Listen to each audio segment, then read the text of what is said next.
और इतने जमाती लाइन के पकड़े गए। तो इन्होंने तो केजरीवाल तो भाई आरएसएस की भी टीम है, वो केजरीवाल जवाब देगा उसने क्यों बनवाए बाहर के लोगों के। वो तो केजरीवाल जवाब देगा ना इस चीज का। चलो अमानतुल्लाह का विकल्प आपने ढूंढ लिया है, ओखला में विशेष तौर पर हो चुकी है। क्या अरविंद केजरीवाल के लिए मुश्किल बनती हुई नजर आएगी? बिल्कुल मुश्किल बनेगी। और ये सिफाउर रहमान जो है ये बेगुनाह आदमी है। अच्छा, बेगुनाह होने के बाद भी इन्हें जो है जेल में डाला गया। ये बहुत शरीफ आदमी। तो दिल्ली में विधानसभा चुनाव का बिगुल बजा हुआ है। एक तरफ है आम आदमी पार्टी जो कि सत्तारूढ़ दल है राजधानी दिल्ली में, दूसरी तरफ भारतीय जनता पार्टी, वो पार्टी जो देश की राजनीति में पिछले 10 साल से लगातार सत्ता पर काबिज है और तीसरी बार भी प्रधानमंत्री नरेंद्र मोदी के नेतृत्व में जिस तरीके से दिल्ली में ताल ठोकने की तैयारी है। इस बीच आपको बता दें कि दिल्ली में एक नई राजनीतिक पार्टी की ऐसी एंट्री हुई है जिससे कि तमाम राजनीतिक दलों में यहाँ पर कहीं ना कहीं हड़कंप का माहौल देखने को मिल रहा है। इस वक्त हम ओखला विधानसभा में मौजूद हैं और यहाँ पर AIMIM ने अपने कैंडिडेट का ऐलान कर दिया है। आप देख सकते हैं शफूर रहमान खान जो कि ओखला विधानसभा से कैंडिडेट घोषित किए गए हैं असदुद्दीन ओवैसी की पार्टी AIMIM पार्टी के द्वारा। और ऐसे में साफ तौर पर कहीं ना कहीं इंटरेस्टिंग बनाने की कोशिश इस चुनाव को असदुद्दीन ओवैसी के द्वारा की जा रही है। एक जनसभा को संबोधित करने के लिए पूर्व सांसद इम्तियाज जलील आज पहुंचने वाले हैं यहाँ पर।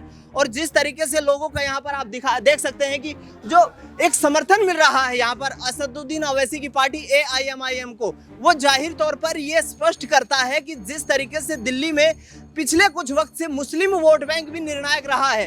क्योंकि इस वक्त ओखला की बात करें तो यहाँ पर अमानतुल्लाह खान जो है वो विधायक हैं, लेकिन पिछले दिनों जिस तरीके से वक्फ बोर्ड की संपत्तियों में अनियमितताओं के उनके ऊपर आरोप लगे और उसके बाद उन पर कड़ी कार्रवाई भी हुई, कुछ लोग हैं इनसे बात करने की कोशिश करते हैं। सर, कैसे देखते हैं ये दिल्ली का विधानसभा चुनाव, AIMIM की एंट्री हो चुकी है, क्या अरविंद केजरीवाल के लिए मुश्किल बनती हुई नजर आएगी? बिल्कुल मुश्किल बनेगी। और ये सिफाउर रहमान जो है ये बेगुनाह आदमी है। अच्छा, बेगुनाह होने के बाद भी इन्हें जो है जेल में डाला गया। ये बहुत शरीफ आदमी है। अच्छा, और इस टाइम जो है इंशाल्लाह जेल का जवाब जो है वोट से ओखला की आवाम देगी। अच्छा, तो AIMIM ही ऑप्शन क्यों? क्योंकि कहीं ना कहीं राजनीतिक लिहाज से देखा जाए तो दिल्ली की राजनीति में इतनी मजबूत नजर नहीं आती है। तो दूसरे राजनीतिक दलों को इस बार ओखला का जो मुस्लिम है वो कहीं ना कहीं समर्थन क्यों नहीं दे सकता है? चाहे कांग्रेस पार्टी उनके सामने विकल्प है और इसके साथ साथ भारतीय जनता पार्टी उनके सामने विकल्प है, AIMIM को क्यों चुना गया? देखिए, जब से सिफाउर रहमान साहब जो है जेल में है, ना ही आम आदमी पार्टी ने कोई एक्शन लिया इस पे और ना कांग्रेस ने लिया। इसलिए जो है MIM ने जो है सिफाउर रहमान पे यकीन करा और ये भी देखा कि बेकसूर है, हम टिकट इसलिए जो है MIM का टिकट जो है सिफाउर रहमान को देंगे। ठीक है, AIMIM ने ग्राउंड की परिस्थितियों को समझा, जाना और उसके बाद ये फैसला किया कि शफाउर जो है वो चुनाव लड़ने के लिए उनके लिए कहीं ना कहीं सबसे यहाँ पर परफेक्ट कैंडिडेट हैं और उसी आधार पर जो है चुनाव में टिकट देने की उनको तैयारी की गई। कुछ और लोग भी मेरे साथ मौजूद हैं, यहाँ पर जानने का प्रयास करेंगे। भाई, क्या नाम है आपका, जरा बताएंगे? नाम आबिद है। तो किस तरीके से देखते हैं यहाँ पर AIMIM की एंट्री दिल्ली में विधानसभा चुनाव में, जबकि एक तरफ अरविंद केजरीवाल की तरफ से तो ये ताल ठोका जा रहा है कि तीसरी बार चौथी बार जो है सरकार हम बनाएंगे। क्या मुश्किल होती नजर आएगी इस बार आम आदमी पार्टी के लिए? सर, ऐसा है, हर पार्टी के अपने अपने दावे हैं, अपनी अपनी आइडियोलॉजी है, सब अपने में बेस्ट है।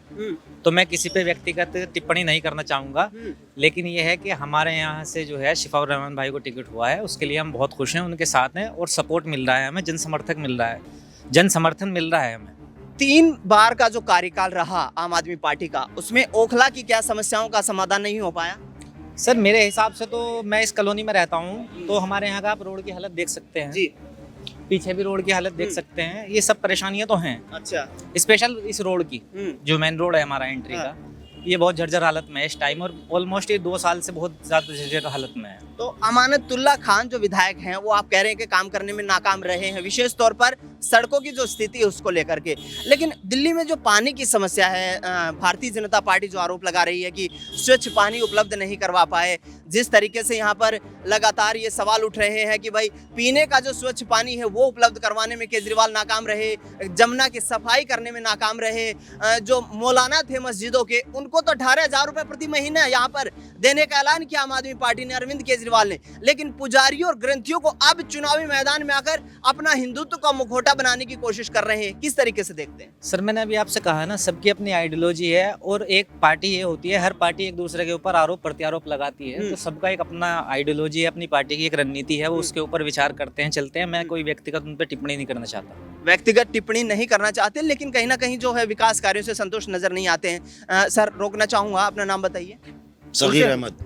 क्या नाम है? सगीर अहमद। सदीर अहमद जी, क्या मुद्दे हैं इस बार विधानसभा चुनाव में दिल्ली में, ओखला में विशेष तौर पर? मुद्दे तो देखिए यहाँ लाइट, पानी, रोड अभी वही खत्म नहीं हुए तो मुद्दे ही क्या होंगे। और अभी पूछ रहे थे आप आम आदमी पार्टी के लिए कि मौलाना वगैरह को जो भी दिया है, तो वही आम आदमी पार्टी है जिसने दिल्ली का मरकज ही 3 महीने 4 महीने मेरे ख्याल से बंद रखा है, 2 महीने बंद रखा है। भाई वो तो एक केजरीवाल की एक लिस्ट जारी करते थे कि उस लिस्ट में इतने लोग तो दिल्ली के पकड़े गए उसके लिए आपके कोरोना वाले, और इतने जमाती लाइन के पकड़े गए। तो इन्होंने तो केजरीवाल तो भाई आरएसएस की भी टीम है। अच्छा, और बताइए आप क्या पूछ रहे हैं? रोहिंग्या मुसलमानों का क्या मुद्दा बड़ा मुद्दा बना पाएगी बीजेपी? कोई मुद्दा ही नहीं है वो तो। अच्छा, सबकी जिसके पास आईडी कार्ड है, जिसके पास आधार कार्ड है, उसका क्या मुद्दा, और जिसके पास नहीं है वो गवर्नमेंट अपना काम करेगी। लेकिन बीजेपी की तरफ से, केंद्र सरकार की तरफ से, तमाम बड़े नेताओं की तरफ से ये आरोप लगाए जा रहे हैं कि जो रोहिंग्या मुसलमान हैं उनके जबरदस्ती यहाँ पर आईडी कार्ड बनवा दिए गए और उसके जबरदस्ती वोट बनवा करके केजरीवाल उसका इस्तेमाल कर रहे हैं। क्या ये मुद्दा नहीं है? तो वो भी केजरीवाल ने बनवाए, वो केजरीवाल जवाब देगा उसने क्यों बनवाए बाहर के लोगों के। वो तो केजरीवाल जवाब देगा ना इस चीज का। चलो, अमानतुल्लाह का विकल्प आपने ढूंढ लिया है ओखला में विशेष तौर पर। हाँ, बिल्कुल। तो कहीं ना कहीं बीजेपी ही नहीं बल्कि आम आदमी पार्टी के लिए भी यहाँ पर चुनौतीपूर्ण माहौल है। और चुनौतीपूर्ण माहौल इसलिए है क्योंकि ओखला की जनता ही बदलाव चाहती है। साफ तौर पर आपने लोगों को देखा कि जिस तरीके से अमानतुल्लाह खान को लेकर के लोगों का ये कहना है कि कहीं ना कहीं जो कार्यकाल रहा उनका वो विवादित रहा, और उसको लेकर के यहाँ पर उनका दावा है कि हमने अपना विकल्प ढूंढ लिया है। और जिस तरीके से AIMIM की यहाँ पर चुनावी एंट्री हुई है, आप साफ तौर पर ये लोग जो हैं कहीं ना कहीं पार्टी के सपोर्टर दिखाई देते हैं, और जो है उनके प्रोग्राम में यहाँ पर छोटे छोटे बच्चे जो हैं, उनका बेटा है ये। 5 साल से जो है 4.5 साल से अपने वालिद से नहीं मिल पाया। अच्छा, ये मुद्दा नहीं है, जो बेकसूर आदमी है वो जेल में है। क्या नाम है बेटा? अरहान नाम है। किस तरीके से देखते हैं ये चुनाव में? आप तो वोट भी नहीं डालने वाले हैं क्योंकि आपका वोट बना ही नहीं होगा, लेकिन दिल्ली का ये चुनाव क्या आने वाले आपके भविष्य के लिए एक अहम निर्णायक चुनाव है? जी। अच्छा। हमारे अब्बा ही जीतेंगे इस बार। अच्छा, तुम्हारे अब्बा ही जीतेंगे। तो पारिवारिक माहौल कैसा है उनका? क्या मतलब बच्चों के लिए, कोई स्कूल के लिए, कोई शिक्षा के लिए कोई अच्छे काम अभी तक सामाजिक लेवल पर किए हैं? नहीं, अभी तो बिल्कुल नहीं कर रहे हैं उन्होंने, और इतना ही होने जाऊँ। उन्हीं को जीतना होगा। छोटा बच्चा है, थोड़ी घबराहट है, क्योंकि सामाजिक कार्यों को लेकर भी जिस तरीके से लोगों का दावा ये है कि लगातार जो है शफाउर यहाँ पर लोगों के बीच रहते हैं, एक सामाजिक कैंडिडेट हैं, और सबसे बड़ी बात यह है कि बेदाग चेहरा है, और बेदाग चेहरा होने के नाते ही कहीं ना कहीं AIMIM के द्वारा उनको यहाँ पर चुनावी मैदान में उतारा गया है। देखना ये होगा कि आखिरकार ओखला में किसका सूर्य उदय होता हुआ नजर आता है, क्योंकि जिस तरीके की यहाँ पर रणनीतियां बनाई गई दिल्ली विधानसभा चुनाव को जीतने के लिए आम आदमी पार्टी के द्वारा, और उन तमाम रणनीतियों में जिस तरीके से यहाँ पर उलझते हुए नजर आए तमाम वो जो बड़े राजनीतिक दल, चाहे कांग्रेस पार्टी हो या भारतीय जनता पार्टी हो, और पिछले करीब 3 योजनाएं जो है वो निकल चुकी हैं, और इसमें यहाँ पर मुश्किलों का सामना उन राजनीतिक दलों को करना पड़ रहा है। दिल्ली की जनता, आखिरकार मेरे साथ कुछ और लोग मौजूद हैं, क्या बदलाव चाहती है अब अरविंद केजरीवाल के अलावा? हाँ, बिल्कुल बदलाव चाहती है। पूरे इलाके का जो इन्होंने 10 साल में नुकसान दिया है पूरे इलाके को, बहुत ज़्यादा लोग परेशान हैं। रास्ते गलियाँ तोड़ तोड़ के जो है ना, 1-1, 1.5 साल, 2-2 साल खबर नहीं ली उनकी। बारिशें भी होती हैं, जैसे अभी भी बारिश हो रही है, स्कूटर वगैरह फिसलते हैं, लेडीज़ गिरती हैं, किसी की पैर टूटे, किसी की हड्डी टूटी कुल्हे की, ऐसे कई केस हैं इलाके में, बहुत बदतर से बुरा बदतर हाल कर दिया पूरे इलाके का। तो आवाम अब बदलाव चाहती है, क्योंकि इससे पहले कोई विकल्प नहीं था। आवाम के पास में इस बार विकल्प है। MIM पार्टी ने टिकट दिया है सिफाउर रहमान को, और आवाम भी सिफाउर रहमान के साथ है। पुरजोर से चुनाव लड़ाएगी जबरदस्त तरीके से। कभी इस इलाके का दौरा असदुद्दीन ओवैसी ने किया हो या इम्तियाज जलील ने किया हो, या फिर पहली बार ही दौरा हो रहा? नहीं, इससे पहले भी आए, दौरा किया, इससे पहले भी किया। AIMIM को लेकर किस तरीके से सोचते हैं? क्या मुस्लिम डोमिनेंस वाली पार्टी AIMIM बनती हुई नजर आ रही है? क्योंकि लगातार जिस तरीके से आरोप उन पर लगते हुए दिखाई दिए हैं कि भारतीय जनता पार्टी के नेता अक्सर उन पर ये आरोप लगाते हैं कि जो मुस्लिमों का वोट है उसको साधने का प्रयास यहाँ पर असदुद्दीन ओवैसी कर रहे हैं। इस तरीके से क्या AIMIM सिर्फ मुस्लिमों की डोमिनेंस चाहती है? नहीं, MIM तो सभी का वोट चाहती है, सभी का भला चाहती है, सभी के लिए आवाज़ भी उठाते हैं असदुद्दीन ओवैसी साहब। नहीं, आवाज कहाँ उठाई? पिछले दिनों संविधान का जो इतना बड़ा मुद्दा राजधानी दिल्ली में और संसद में गूंजा, उसमें तो AIMIM दिखाई नहीं दी, क्योंकि कांग्रेस पार्टी ने साफ तौर पर ये कहा कि इनको सिर्फ वोट से मतलब है।